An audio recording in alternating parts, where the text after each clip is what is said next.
നമസ്കാരം. വാർത്തകൾ വായിക്കുന്നത് ഷാജി കടയ്ക്കൽ. പാലക്കാട് MLA രാഹുൽ മാങ്കൂട്ടത്തിനെതിരെ ലൈംഗിക പീഡന പരാതി നൽകിയ യുവതിയെ അപമാനിച്ചെന്ന കേസിൽ രാഹുൽ ഈശ്വർ അറസ്റ്റിലായി. സാമൂഹ്യ മാധ്യമങ്ങളുടെയും മറ്റ് പരാതിക്കാരുടെ വിവരങ്ങൾ വെളിപ്പെടുത്തുകയും അധിക്ഷേപങ്ങൾ നടത്തുകയും ചെയ്തുവെന്ന കേസിലാണ് നടപടി. കേസിൽ രാഹുൽ ഈശ്വർ 5ാം പ്രതിയാണ്. സൈബർ ആക്രമണ കേസിൽ പത്തനംതിട്ട മഹിളാ കോൺഗ്രസ് ജില്ലാ ജനറൽ സെക്രട്ടറി രഞ്ജിത പുളിക്കൽ 1ാം പ്രതിയാണ്. KPC ജനറൽ സെക്രട്ടറി സന്ദീപ് വാര്യരും ദിവ്യ ജോസഫും ഉൾപ്പെടെ 5 പ്രതികളാണ് ഉള്ളത്. എന്നാൽ പരാതിക്കാരുടെ ഐഡന്റിറ്റി വെളിപ്പെടുത്തുന്ന ഒരു പരാമർശം തന്റെ ഭാഗത്ത് ഉണ്ടായിട്ടില്ലെന്നും അങ്ങനെ ചെയ്യാൻ മാത്രം വിവേകശൂന്യനല്ല താനെന്നും സന്ദീപ് വാര്യർ വ്യക്തമാക്കി. രാഹുൽ ഈശ്വർ അതിജീവിതയുടെ ഐഡന്റിറ്റി വെളിപ്പെടുത്തിയിട്ടില്ലെന്ന് രാഹുലിന്റെ ഭാര്യ ദീപയും പ്രതികരിച്ചു. അതേസമയം ഒളിവിൽ കഴിയുന്ന രാഹുൽ മാങ്കൂട്ടത്തിൽ MLA പിടികൂടാൻ പോലീസ് അന്വേഷണം ഊർജിതമാക്കി. വാർത്തകൾ വിശദമായി.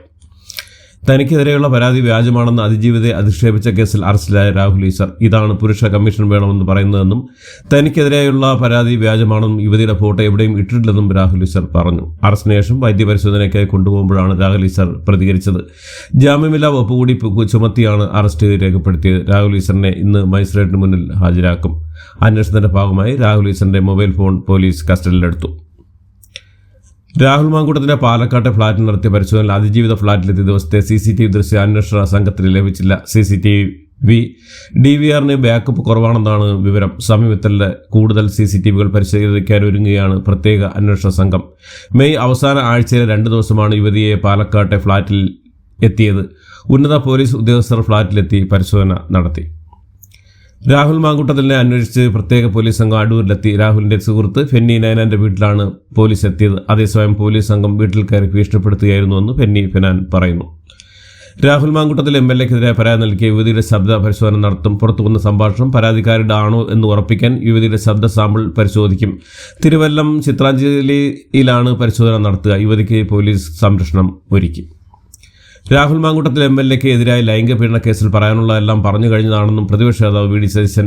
ഈയിടെക്കെതിരായ സൈബർ ആക്രമണത്തിൽ കോൺഗ്രസിന് ബന്ധമില്ലെന്നും രാഹുൽ മാങ്കൂട്ടത്തിൽ വിഷയം തെരഞ്ഞെടുപ്പിലെ ഒരു വിഷയമേ അല്ലെന്നും പരാതി പോലും ലഭിക്കും മുമ്പ് നടപടിയെടുത്ത പാർട്ടിയാണ് കോൺഗ്രസ് എന്നും VD സതീശൻ പറഞ്ഞു. രാഹുൽ മാങ്കൂട്ടത്തിനെതിരെ പരാതി നൽകിയ യുവതിക്കെതിരെ നടക്കുന്ന സൈബർ ആക്രമണം പാർട്ടിയുടെ അറിവോടെ അല്ലെന്ന് KPC അധ്യക്ഷൻ സണ്ണി ജോസഫ്. സൈബർ ആക്രമണത്തെക്കുറിച്ച് പാർട്ടി അന്വേഷിക്കേണ്ട കാര്യമില്ലെന്നും പാർട്ടി അന്വേഷിക്കേണ്ട ഗൗരവം വിഷയത്തിലുണ്ടെന്ന് കരുതുന്നില്ലെന്നും അദ്ദേഹം പറഞ്ഞു. രാഹുലിനെ ഒളിവിൽ കഴിയാൻ താൻ സഹായിച്ചില്ല എന്നും സണ്ണി ജോസഫ് കൂട്ടിച്ചേർത്തു. പാലക്കാട് MLA രാഹുൽ മാങ്കൂട്ടത്തിൽ കോൺഗ്രസ് സ്ഥാനാർത്ഥികൾക്ക് വേണ്ടി പ്രചരണത്തിന് ഇറങ്ങേണ്ടെന്നും ഉദിച്ചുവരേണ്ട താരങ്ങൾ ഉദിക്കുമെന്നും അല്ലാത്തത് അസ്തമിക്കുമെന്നും മുരളീധരൻ പറഞ്ഞു. കൂടാതെ രാഹുലിനെ ഒരു പരിപാടിയിലും കയറ്റരുത് എന്ന് പാർട്ടി പറഞ്ഞിട്ടുണ്ടെന്നും അദ്ദേഹം വ്യക്തമാക്കി. നിയമസംവിധാനത്തെ വെല്ലുവിളിക്കാൻ കോൺഗ്രസ് ഇല്ലെന്ന് VT ബൽറാം. രാഹുൽ മാങ്കൂട്ടത്തിനെതിരെ ആരോപണം വന്ന ഘട്ടത്തിൽ തന്നെ പാർട്ടി ഉചിതമായ നടപടി സ്വീകരിച്ചാണെന്നും നിയമത്തിന്റെ വഴിക്ക് പോകട്ടെയെന്നും ഞങ്ങളെ തൊട്ടാൽ തീപ്പന്താവുക എന്ന് പിണറായി വെല്ലുവിളിച്ചതുപോലെ നിയമസംവിധാനത്തെ വെല്ലുവിളിക്കാൻ കോൺഗ്രസ് ഇല്ലെന്നും VT ബൽറാം പറഞ്ഞു. രാഹുൽ മാങ്കൂട്ടത്തിൽ വിഷയം തെരഞ്ഞെടുപ്പിനിൽ കോൺഗ്രസിനെ ബാധിക്കില്ലെന്ന് പാലക്കാട് DCC അധ്യക്ഷൻ A തങ്കപ്പൻ. രാഹുൽ പ്രചരണത്തിന് ഇറങ്ങിയത് പാർട്ടിയുടെ അറിവോടെ അല്ലെന്നും അതിനുള്ള അനുമതി പാർട്ടി നൽകിയിട്ടില്ലെന്നും രാഹുലിനെ ഒളിവിൽ കഴിയാൻ കോൺഗ്രസ് നേതാക്കൾ സഹായിച്ചില്ലെന്നും അത്തരം ആരോപണങ്ങൾ തെറ്റാണെന്നും തങ്കപ്പൻ പറഞ്ഞു. യുവതിയുടെ സൈബർ അധിക്ഷേപ പരാതിയിൽ രാഹുൽ ഈശ്വറിനെ അറസ്റ്റ് ചെയ്തേക്കും. രാഹുൽ ഈശ്വറിന്റെ മൊബൈൽ ഫോൺ പോലീസ് കസ്റ്റഡിയിലെടുത്തു. ലാപ്ടോപ്പിൽ നിന്നാണ് വീഡിയോ അപ്ലോഡ് ചെയ്തെന്നായിരുന്നു രാഹുൽ ഈശ്വറിന്റെ ആദ്യ മൊഴി. പിന്നീട് ഓഫീസിൽ പരിശോധനയ്ക്ക് ഇറങ്ങിയപ്പോൾ മൊബൈൽ കൈമാറുകയായിരുന്നു. പരിശോധന മൊബൈലിലെ ഒരു ഫോൾഡറിൽ അപ്ലോഡ് ചെയ്ത വീഡിയോ പോലീസ് കണ്ടെത്തി. രാഹുൽ മാങ്കൂട്ടത്തിലും സൈബർ സംഘത്തിനുമെതിരെ രൂക്ഷ വിമർശനവുമായി BJP വനിതാ നേതാവ് പത്മജ വേണുഗോപാൽ. പരാതി ഉന്നയിച്ച പെൺകുട്ടിയുടെ സ്വകാര്യത പൊതുമധ്യത്തിൽ വെളിപ്പെടുത്തി അവമാനിക്കുകയായിരുന്നു എന്നും എന്തൊരു നെറുകെട്ടവന്മാരാണ് രാഹുൽ മാങ്കൂട്ടും അവന്റെ സൈബർ ഗംഗന്മാരുമെന്നും പത്മജ ഫേസ്ബുക്കിൽ കുറിച്ചു.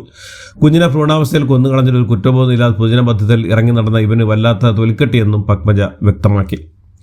ആലപ്പുഴയിലും അമീബിക്ക് മസ്തിഷ്കജ്വരം സ്ഥിരീകരിച്ചു. തണ്ണീർമുക്കം സ്വദേശിയായ 10 വയസ്സുകാരനാണ് രോഗം സ്ഥിരീകരിച്ചത്. കോട്ടയം മെഡിക്കൽ കോളേജ് ആശുപത്രിയിൽ ചികിത്സയിൽ കഴിയുകയാണ് കുട്ടി. ആരോഗ്യവകുപ്പ് ജാഗ്രതാ നിർദ്ദേശം നൽകിയിട്ടുണ്ട്. കേരളമടക്കമുള്ള 12 സംസ്ഥാനങ്ങൾക്ക് SIR സമയപരിധി നീട്ടി കേന്ദ്ര തെരഞ്ഞെടുപ്പ് കമ്മീഷൻ. പുതിയ ഉത്തരവ് പ്രകാരം ഡിസംബർ 11 വരെയാണ് SIR ഫോം വിതരണം ചെയ്യാം. ഡിസംബർ 16 കരട് പട്ടികയും അന്തിമ പട്ടിക ഫെബ്രുവരി 14 പുറത്തിറക്കും. മുനമ്പം ഭൂവ് സംരക്ഷണ സമിതി നടത്തുന്ന സമരം അവസാനിച്ചു.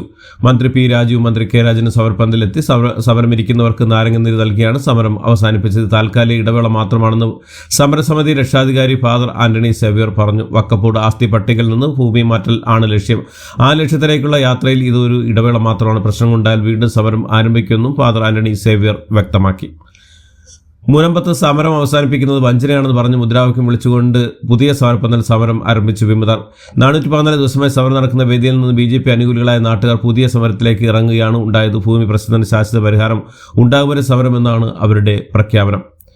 Vadakara DSP A. ഉമേഷിനെ സസ്പെൻഡ് ചെയ്തു. DSP ഉമേഷിനെതിരെ അന്വേഷണ റിപ്പോർട്ടിൽ ഗുരുതരമായ കുറ്റകൃത്യമാണ് നടത്തിയെന്നാണ് കണ്ടെത്തൽ.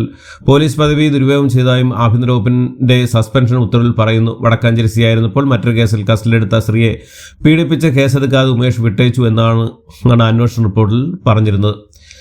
ശബരിമല സ്വർണ്ണക്കൊള്ളക്കേസുമായി ബന്ധപ്പെട്ട് തന്ത്രി കണ്ഠർ മഹേഷ് മോഹന്റെ മൊഴിയെടുത്തു. 2022 ദ്വാരപാലക പാളിയിൽ കൊണ്ടുപോകാൻ അനുമതി നേടിയത് ബോർഡാണെന്നും അതിൽ അനുമതി നൽകുക മാത്രമാണ് ചെയ്തതെന്നുമാണ് മൊഴി.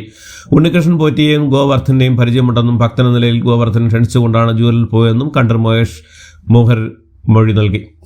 ശബരിമല സ്വർണ്ണക്കൊള്ളക്കേസിൽ അറസ്റ്റിലായ പത്മകുമാറിനെതിരെ നടപടി ഉണ്ടാകുമെന്ന് CPM സംസ്ഥാന സെക്രട്ടറി MV ഗോവിന്ദൻ. രാഹുൽ മാങ്കൂട്ടത്തിന്റെ കേസും ഇത് തമ്മിൽ താരതമ്യം ചെയ്യേണ്ടെന്നും അദ്ദേഹം പറഞ്ഞു. SIT അന്വേഷണത്തിന് പൂർണ്ണ പിന്തുണ ഉണ്ടാകുമെന്നും അന്വേഷണം പൂർത്തിയാകുമ്പോൾ ഉചിതമായ നടപടിയെടുക്കുമെന്നും MV ഗോവിന്ദൻ വ്യക്തമാക്കി.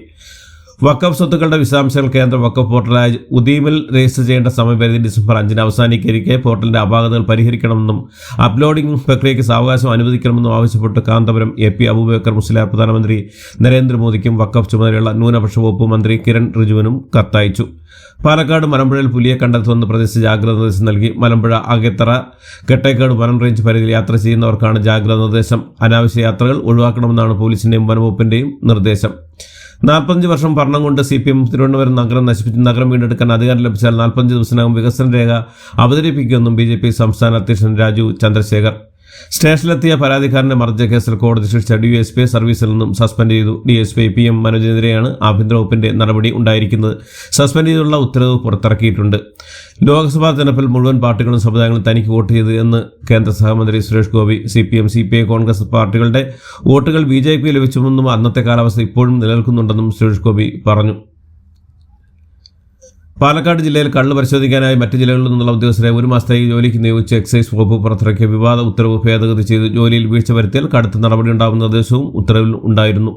കലൂർ സ്റ്റേഡിയം നവീകരണ ജോലിയിൽ പൂർത്തിയാക്കാതെ സ്പോൺസർ GDDക്ക് കൈമാറിയെന്ന് റിപ്പോർട്ടുകൾ. സ്റ്റേഡിയത്തിന്റെ പ്രവേശന കവാടം ഉൾപ്പെടെയുള്ള നിർമ്മാണം പൂർത്തിയായിട്ടില്ല. ഇതോടുകൂടി ഇന്നത്തെ വാർത്തകൾ ഇവിടെ അവസാനിക്കുന്നു. എല്ലാവർക്കും നന്ദി, നമസ്കാരം.